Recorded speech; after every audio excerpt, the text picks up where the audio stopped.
Good morning, good afternoon, good evening around the world. My name is Doug Brunke. I'm the founder and CEO of Global Chamber.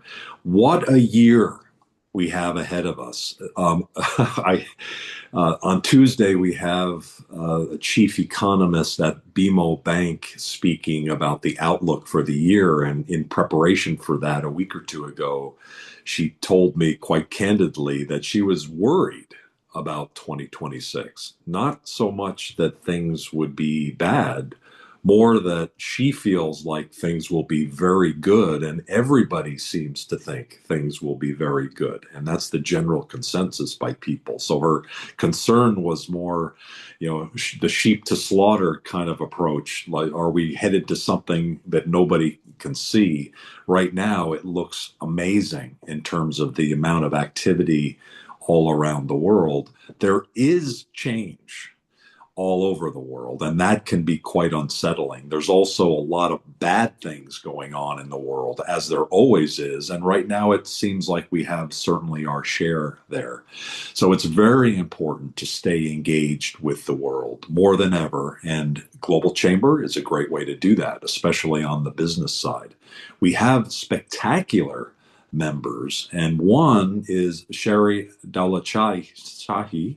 She is the Chief Diplomacy and Protocol Officer and Head of Global Engagement at the City of San Antonio. She's in the Economic Development Department. It may have changed, and so please, Sherry, let me know how that has evolved. You are an extraordinary leader bridging the gap between the San Antonio slash US culture and cultures that are coming in to the region. You yourself are multicultural, and so that's certainly part of it. But not everybody that's multicultural is as spectacularly knowledgeable and be able to teach these important principles to others. You're an award-winning leader in the cross-cultural space, and so we really appreciate you taking the time and sharing with us tips and ideas and thoughts around how we can be more successful in business and in diplomacy by understanding and utilizing, in some cases, what seems to be simple ideas. It turns out there's a lot of cultures and there's a lot of situations and a lot can go wrong. And so, Sherry, how do we make it go right more often? Well, first of all, Doug, thank you so much. You've honored me by inviting me today.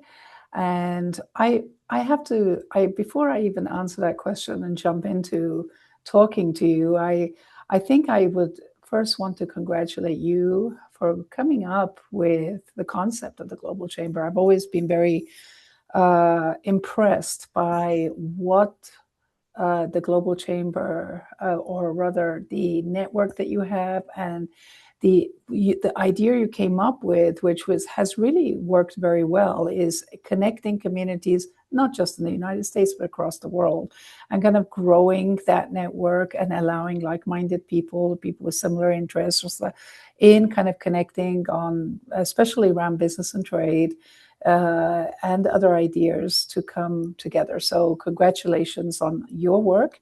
And of course, here in San Antonio, we have Christopher Herring, who I believe is still running the Global Chamber in San Antonio. And I really appreciate the work that he does, connecting especially a lot of individual small businesses and connecting people to the opportunities that are out there. And sometimes it's about connecting and letting people find them so that they can take that extra step forward. So thank you for the introduction. But I'll start by saying that I work at the city of San Antonio. It's a city in Texas. And I don't know how many of you on the line have visited San Antonio before. But I came to San Antonio the very first time back in 1987. And when I came here in 1987, it was an incredibly, it was a bilingual community. Everybody called it a bilingual, bicultural city. We're 2 hours away from the border with Mexico. And, and today, I would say today, Statistically, more than 65% of our population is Hispanic, predominantly Mexican American heritage. And back in 1987, who was I? I was a young, very young woman. I had just married at that time a Mexican man from Mexico in England. And I had moved from England to Mexico, actually, a few months earlier. And I had been married for just over a year. And kind of taking that back, I had obviously gone through my college, got undergraduate, graduate, all done in England. And when I came to Mexico, it was my second time. I had done some of my study abroad in Mexico. I remember being completely blown away by what I found in Mexico. And again, all those cultural assumptions of what I was going to find were kind of completely blown away, because I found in Mexico City an incredibly modern city in 1985 when I was there. And in those days, just a reminder for all of us online, there was no internet. And when we were looking for information, we were relying on the Encyclopedia Britannica in many cases, if we were not in academic circles. And so, again, coming from England, I had just arrived in Mexico, was settled in, and because of my husband's job, we ended up moving to San Antonio. I was very young, but I had no idea where I was coming. I had no idea the city that I was going to be living in. And, again, cultural assumptions. My only awareness really when I heard of Texas was, you might remember the series Dallas back in the day. And so for people outside the United States, that was a point of reference, right? And we saw the series Dallas, and in our mind, that was Texas. And of course, I remember from the day that I landed and what I found and the people I came in contact with, and just basically how my life evolved here, it completely just broke down, again, those assumptions about where I was coming, the type of society I was going to be in. And of course, it took me years to realize Texas is not monolithic. Texas is just there's huge variety and diversity in Texas, and even regionally, there's major differences, even though you kind of got the historic cultural heritage that is our point of reference, and that Texas is one of 50 states. So the United States is not monolithic, and everybody has this kind of different identity and culture, and this is one country. I had my previous experience with the US prior to that had been the East Coast.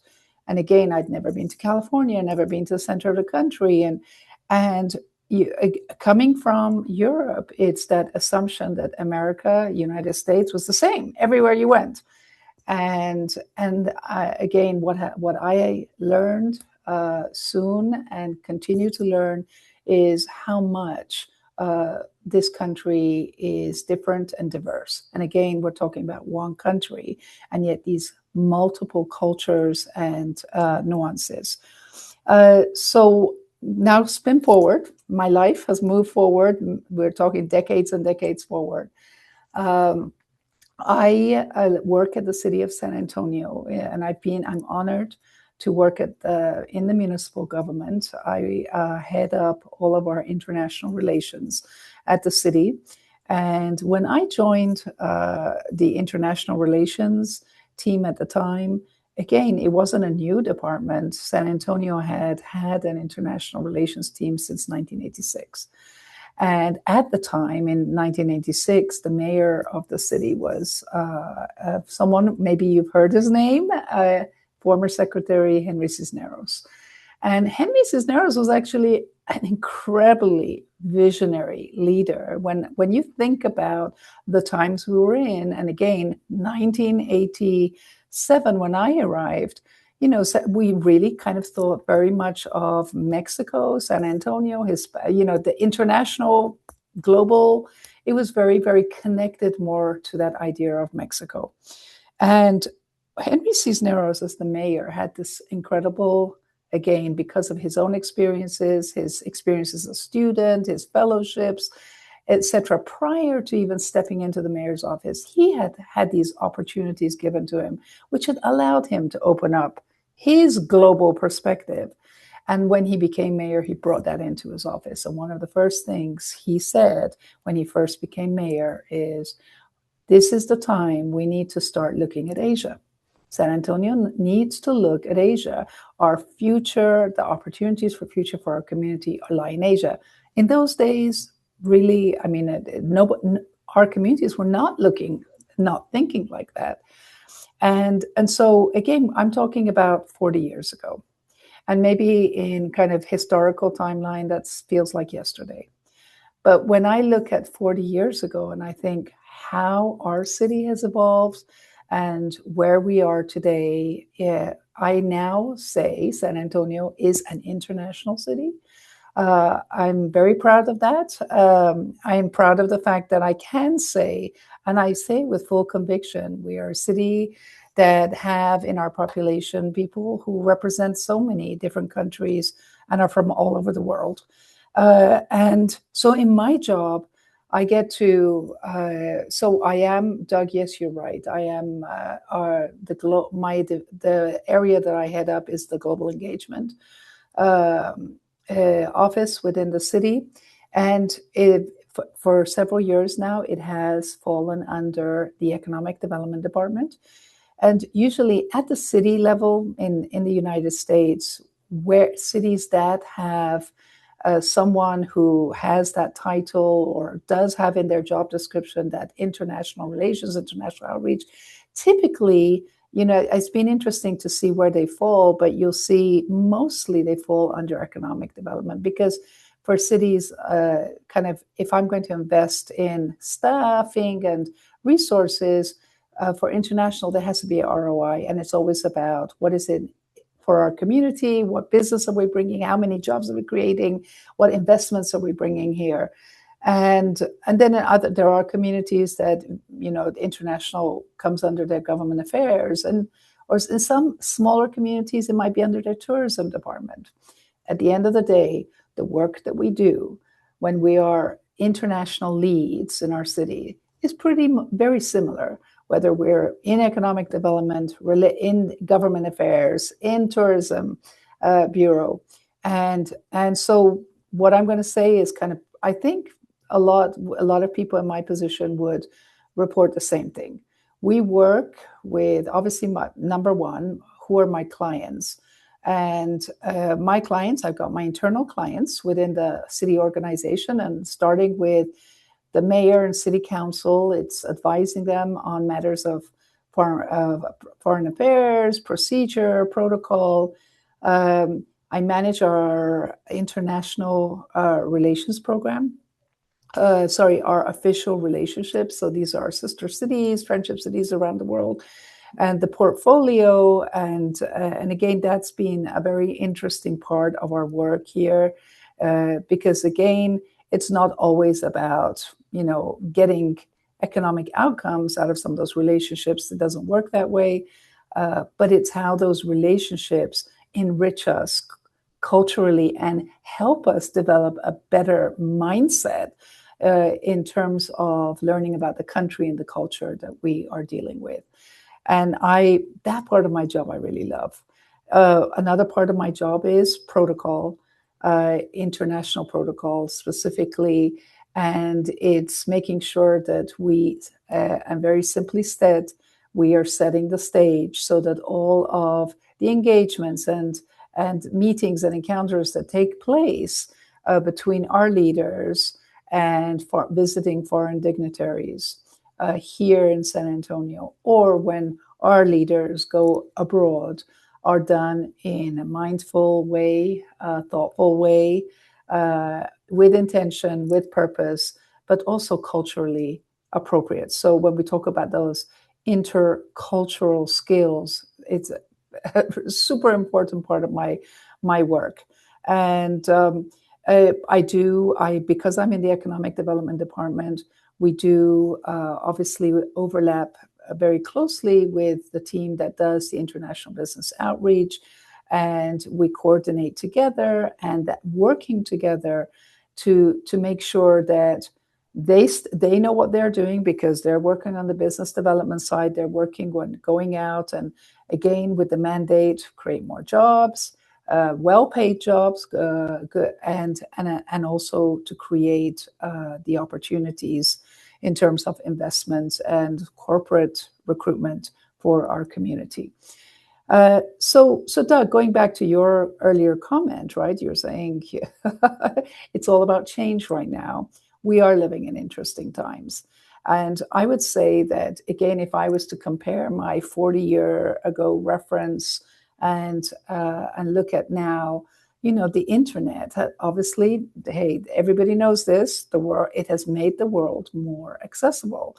And social media and interactive gaming. I don't do interactive gaming, but obviously a lot of people within younger generation, with all due respect, may be much more involved, and that's kind of a lot of their interactions.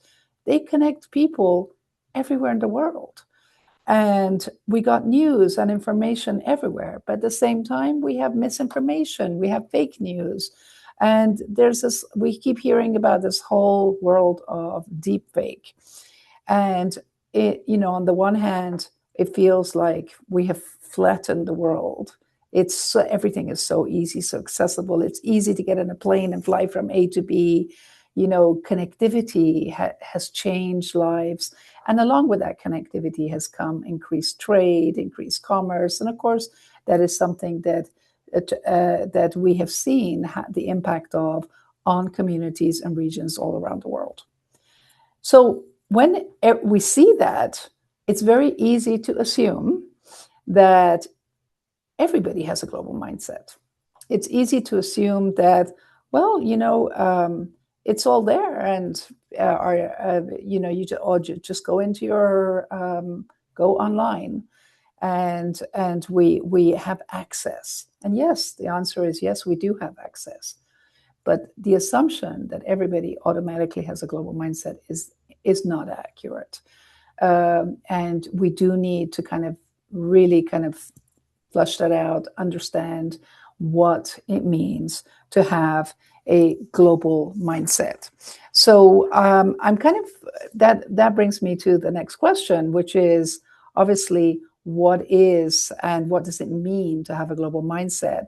And so kind of in a very general way, one of the things that defines that would be being able to look at things, at the world, with different eyes, right? Different perspectives. You can't look at everything with one lens, and you cannot apply one lens to every situation. You've got to be comfortable with change, Doug, right? With complexity, with the differences that are out there, sometimes the ambiguity that it represents.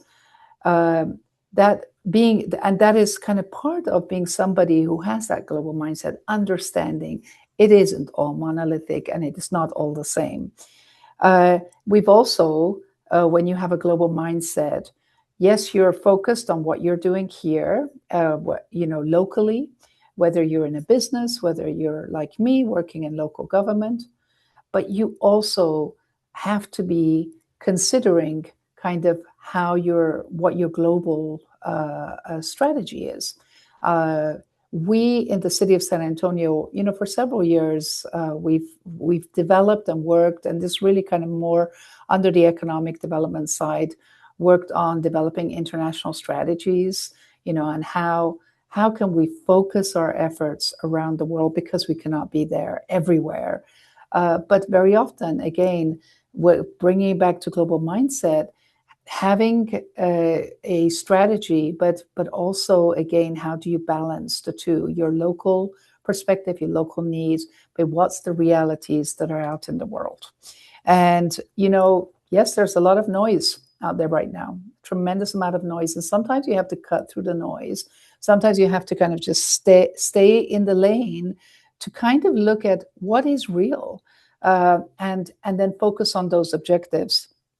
And I was looking on the internet for some inspiration with quotes, and I found something that said this: A global mindset is the capacity to hold more than one truth at the same time. And I like that because it's true. There is no one truth applicable to everybody. And so someone who has a global mindset understands what that means and can understand that there could be various versions, various truths. It's not either or. Uh, and why does it matter for us to have a global mindset?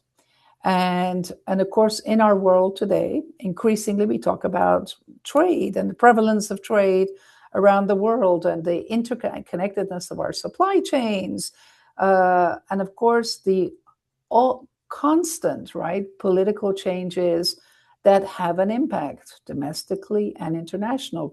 And of course, in the last year, we talk a lot about uncertainty. The word in 2025 was uncertainty. And I was listening on the radio the other day. One of the speakers being interviewed talked about 2026 being potentially a year of, again, additional in uncertainty. It wasn't about it's good or bad. It's just uncertainty, not really having clarity on where we're going or what's happening. And we are obviously one of the things, because of internet, because of the speed of information traveling, it's very easy also to have misunderstandings take place. And so how information is relayed, and who it's reaching and how it's received can have huge effects on us. So again, having a global mindset helps us kind of think through those things as we're working. And by the way, I was going to say at the very beginning, I have a feeling that I am preaching to the choir. There's nobody on this group who is listening right now who most probably needs me to tell them that. You all have a global mindset. Just being interested, being a member of the Global Chamber, wanting to come and share ideas. So again, forgive maybe some repetitive notions, but let's talk about affirmation of our ideas mutually. And so in my world, I work a lot with diplomacy. I work a lot with international dignitaries who come in. Very often they're local governments from other countries, our sister cities. They could be state level officials. We even have had heads of state who have come through. I work with the representatives of foreign governments like the Consular Corps.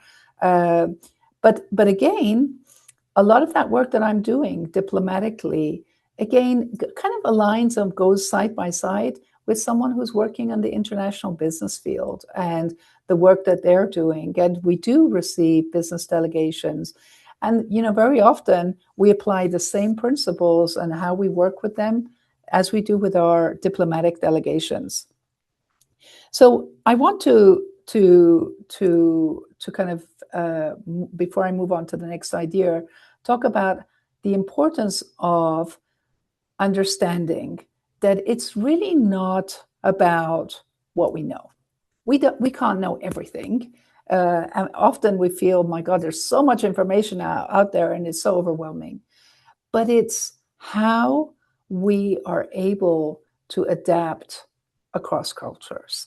And that is kind of an important point of how we can be successful. And so I'd like to give an example. So going back to our 40 years, it was around that time when Henry Cisneros connected and created sister cities in Gwangju, South Korea, Kaohsiung, Taiwan. A few years later with Kumamoto in Japan.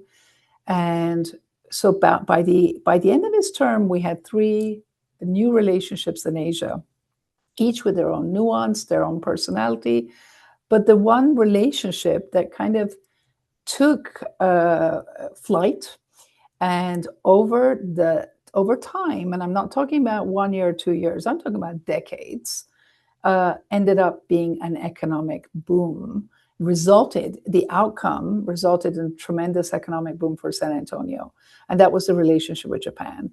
And, very often when I'm talking to groups about sister cities, they immediately say, "Oh, San Antonio, Japan, Toyota," because San Antonio is home to a Toyota plant. We built the Tundras here, and Toyota has, in recent years, increased their investment in the plant, modernizing the technology in the plant. There's just lots of really exciting things going on with Toyota. Toyota started new ideas that they had not used in other parts of the world that were successful. They empowered small businesses here to kind of become suppliers.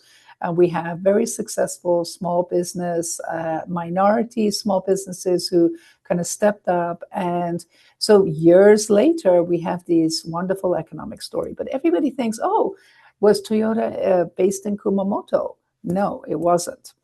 But what happened was when San Antonio started to look at developing its cultural fluency, learning about Japan, and they did that through the relationship with Kumamoto. Every year there would be trade missions. Our elected officials would travel. When they were in Japan, they would be in Tokyo. They would be visiting with the Keidanren. They would be with the U.S. Commercial Service. They would spend time in Tokyo, meet key business leaders. Then they would go to Kumamoto, and they were engaging with the mayor, with Kumamoto on different initiatives. There were cultural, educational, youth exchange.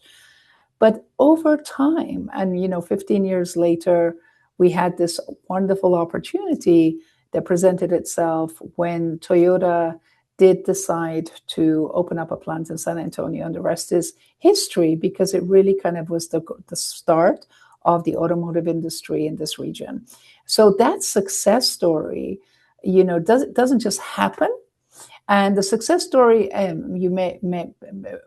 cannot understate enough the importance of how our community had to learn to become culturally fluent around Japan, understand that things were different, and how you worked in Japan, and they had to be open to kind of having those different perspectives and learning along the way. And there were many wonderful teachers. There were many wonderful leaders who participated in this process. But that was, that ability to adapt, pivot, eventually kind of had these wonderful economic outcomes. So one of the things I think that when we talk about having a global mindset, it really kind of connects also to the ability to build trust around the world. And trust is a global currency. And if there's no trust, there's no relationship, there's no business. But trust is established in different ways. And how trust is brought about could mean something different in every culture.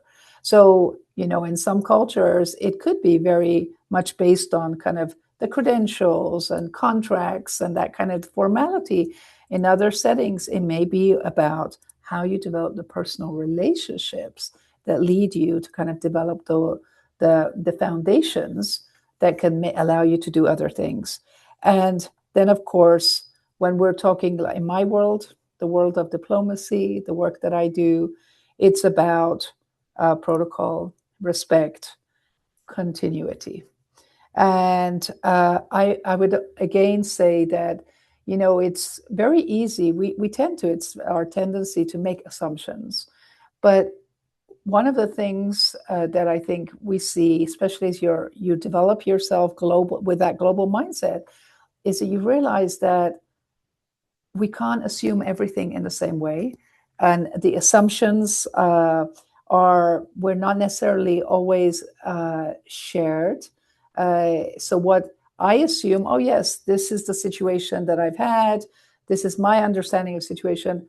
Don't assume that my understanding is the same as my counterpart somewhere in the world. So it is definitely something to consider. And so again, another quote I pulled off the internet was, trust is not built by speed or efficiency alone, but by respect, consistency, and cultural understanding. So bringing us back again to the topic of a global mindset, and referring back to this title, and cross-cultural success in business and diplomacy. So when we talk about cross-cultural competence, I think it's really important that we, we understand part of the how. Yeah, what does it come with? And so the ability to listen, have empathy. We hear the word empathy a lot, but it's really not just talking and kind of immediately having to respond to it, but it's actually listening and trying to listen to what's being said. Adaptability, I've used that word before, adapting, the ability to adjust, and adjust sometimes to situations, while at the same time preserving your own integrity, your own authenticity, um, having patience. Our times are not necessarily the same times as someone else we may be in communication with. And we need to understand the importance of patience. And then, of course, one of the last ideas there would be understanding where we come from, our own self-awareness about our own culture. So really cultural awareness, cultural intelligence is also it has a starting point, and that is emotional intelligence as well. People who are emotionally intelligent, kind of, they have their radar where in such a way that they are looking at those cues and those nuances and understand that again they have to be listening to understand some of the differences that may come up. So I'll give you an example. We had years ago, we had a situation where we were in a meeting, and this was with a Japanese group, and this had nothing to do with business. It was a cultural situation, and it had to do with a garden. And our botanical garden was in the process of making they had created a master plan. They were going to make changes, and of course today they implemented their master plan, and we've got an amazing botanical garden. But in our garden we have this beautiful Japanese garden. It's called Kumamoto, and it's a garden that was given to us, or the design of it and creation of it was through our friends in Kumamoto. But when the architects and the board thought about, okay, we're going to make these changes, and hey, we are going to move the Kumamoto end to another part of the botanical garden in our master plan.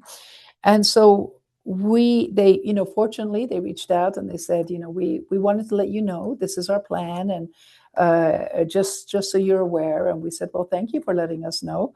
Why don't we talk to our friends in Kumamoto? And it just so happened that we had some delegations coming in from Kumamoto. And I remember vividly, actually, at the time, being in a meeting, and I'm kind of fast forwarding here, but after this wonderful presentation was given, everybody was so polite, and everybody did the right thing, and everybody had exchanged their business cards correctly, and everyone had gifts, and I mean everything was perfect. But when it actually came to that conversation, the head of the delegation, he basically stayed silent. He was very polite, but he never said, yes, this is good. Yes, go ahead. Yes, we are in agreement. Never. What my interpretation at the time was, this is not going to work. And of course, we went back, and long story short, silence doesn't mean that you agree. Politeness does not mean that you are giving consent, and those can be blind spots. And we realized that we had to kind of approach this differently. What came out of that, it turned out, of course, because the garden had been blessed, there had been some rituals when it had first been created, and so there was a special placement for all the stones and the vegetation, um, as well as the tea house, the Azumaya. It wouldn't work to move the garden elsewhere. And so long and short of it, it was they had to go back, do a new design, leave the garden as it was, and do their build out around the garden. And that's what they did. And so today, our Kumamoto Inn stands majestically in the same place as it did when it was first built. And I am so grateful to the fact that everybody participated, understood. We didn't have a big fight about this. We understood that what our partners were trying to convey to us, because they couldn't say no. But the way it was conveyed, it was clear that no, you need to rethink this. And so that is just a little bit of an example for you of something that we lived through. Um, Very quickly, Doug, I don't know how much time I have because I can talk forever, but I do have more notes. Will you give me a kind of sense of how much longer you're giving me? Sure. We have about 12 or 13 more minutes for the entire program. So Okay. it's probably better to wrap up, and then at least we'll have 10 minutes for Q&A. Sounds good. So, just very quickly, then, a big part of I think the work that we do in with my team is advancing protocol, and a lot of people think protocol tends to be the same as etiquette, and they're all kind of a mishmash. But actually, protocol is really about a set of established rules, customs, and procedures. And we talk about it a lot in a diplomatic sense, but I'll tell you that it's just as important. And you applying those rules, procedures, expectations in the business world is just as important. And etiquette is the practice of observing those. And and really protocol is where trust begins, because by applying principles of protocol in the work that we do, we establish, we are showing respect. And so some of the kind of very quickly, I'm going to go through this, is we talk about the importance of formality. We talk about the use of language, how language is used. Some cultures tend to be very direct. And we in the United States actually are not as direct as we think we are. Sometimes we're very indirect. But I've had cultures that, because of their directness, here in the United States, it actually puts people back. Because they think that they could be offensive, and it's actually no. That's just the way the language is communicated. Um, Intercultural sensitivity is just so pivotal, and again, that's why when we talk about having a global mindset, it's important to keep that in the back of our minds with the work that we do, whether it's in diplomacy, whether it's in business, understanding the order and hierarchy of precedents, understanding flags. Flags etiquette is not just for governments. I've had a lot of businesses who, when they're having important delegations come, they come and they ask us for flags of the country of their visiting delegations because they want to honor them. And flags are important symbols. And recognizing that, doing those little things sometimes go a long way. Again, having that global mindset. Um, Using people's titles and honorifics correctly. When you have the opportunity to do gift exchanges, thinking through how you're doing the gift exchange and what you're giving, your dress code at different times and occasions, how you communicate respectfully. And respect is communicated. All of these are aspects of that intercultural and protocol implementation in the work that we do. So I would say that protocol is a cornerstone of not only the diplomatic world, but also high level international business engagement. And when we have delegations large and small. We always evaluate what we're doing with them. We evaluate, what level of, let's say, Is it high protocol? Is it low protocol? Is it casual? Is it going to be very formal? We do that with every single. It's not, we don't have one size fits all approach. It's always every delegation deserves to be looked at uniquely, where they come from, what the cultural context is. And so my big thing of which I always tell our people is do your research. When you are dealing with people from around the world, do your research. Whether it's around the meet and greet, it's giving business cards, it's the topic of punctuality, dining etiquette, toasting at a dinner. Do your research, and so that it does get noticed, because again, it shows respect to your counterpart. With that, I had some more slides, but I think I can stop there, because again, as I said at the beginning, we all know the importance of thinking in that broader aspect, not judging so quickly. It's very easy to judge the differences and kind of come to our own conclusions. And a person authentically with a global mindset doesn't do that.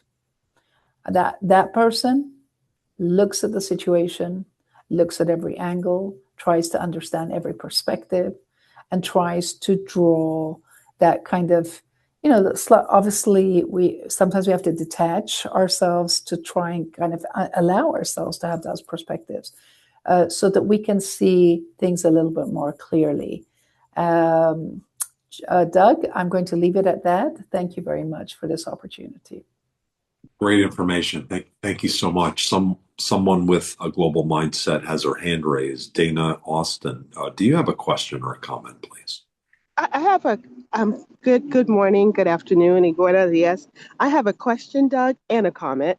First of all, we want to thank you for coming on again. I believe it was last year I first heard you speak at the Global Chamber Globinar, and it's a delight again. And even if you think you're speaking to the choir, there's new choir members. So I want to say that first. And it also reinforces to us what we embrace, being global minded. So my question is around protocols. And I really like the way you kind of broke it down and expounded on the different components that you all consider when working with companies from abroad or even different states. Every state is uniquely different, I would venture to say. How are you addressing protocols in such a changing state that we are living in? Because what once was for Ukraine is no longer. It changes. What once was for Venezuela is no longer the same. What once was for the United States. So how do you navigate that with such drastic changes taking place so quickly? That's a really great question. I'll tell you, I'm not a politician. I don't have a need to go and make statements, and I'm very careful not to. It's again, there's you can sometimes see. It's very easy to be caught up in a lot of what's going on. Obviously, we're all just like you, just like everyone on this call. We're watching the news. We see what's happening. Things are changing, and believe me, with I'm looking at. I'm originally I was born in Iran, and I'm half English, half Iranian by heritage. And so, what's happening in Iran right now? And I'm watching that. And so we watch that, but it's what I was saying to you earlier. I think as a protocol professional, we have to focus on the work that we have at hand. My job is not to go establish foreign policy or execute. That's not my job. That's not what I do. And I have to, sometimes it's like about, we have to remind ourselves, okay, what is the work that we're doing, and how do we help the people around us or the people that we're serving make smart choices and decisions, but making them also aware, because yes, it is there is this stuff happening. So reading up on being, I would say, Dana, making sure that I am reading the news, the factual news. New York Times is a great source, BBC, Associated Press. I mean, yesterday somebody sent me a message about, oh, this just happened, and it has to do with a country that we're going to have a delegation from. And it was in this news, and I immediately said, can you send me that article? Because I can't find anything in mainstream news about it. And yes, it was something that come out in some not a very nondescript part of a news channel. And so it's like learn to discriminate the news and don't immediately jump to those assumptions. But again, Dana, the way I deal with it is I stay focused on the work that I'm doing, on the mission, and again try to be empathetic, understanding that okay, we have a lot of Venezuelan residents here. And I bet you that there's a lot of anxiety. So at the local level, what does that mean for our leaders? And what does it mean, you know, with how we just need to be aware that these situations are happening, and it will affect some of our residents for better or for worse. But being able to kind of not lose that focus and make sure that we understand all the facts. And then apply that in the work. Thank you. Thank you. We probably have time for just one short question. Christopher has one. While he's getting prepared to ask that, I just wanted to flag a few people in the room. Tomoko King actually spent 19 years at Toyota. She lives in Toronto now, and she's a cross-cultural expert between Japan and the US, and definitely probably someone, Sherry, that we should connect you with. She's extraordinary. She's really outstanding, not just helping companies in Japan, but with their overall process improvement. I know Marissa Ortiz is in the region as well, and it sounds like she's coming into Global Chamber. So I'm looking forward, Marissa, to our conversation tomorrow. And Lulu is a longtime member and an extraordinary cross-cultural leader based outside of London, and just the work that he does around the world is amazing. I don't know, Lulu, if you've done anything in San Antonio, but you should. Not yet. I'd like to. Very, very good. Thank you for all that you do. Chris, you get the last question. Let's keep it short, and then we'll need to wrap up.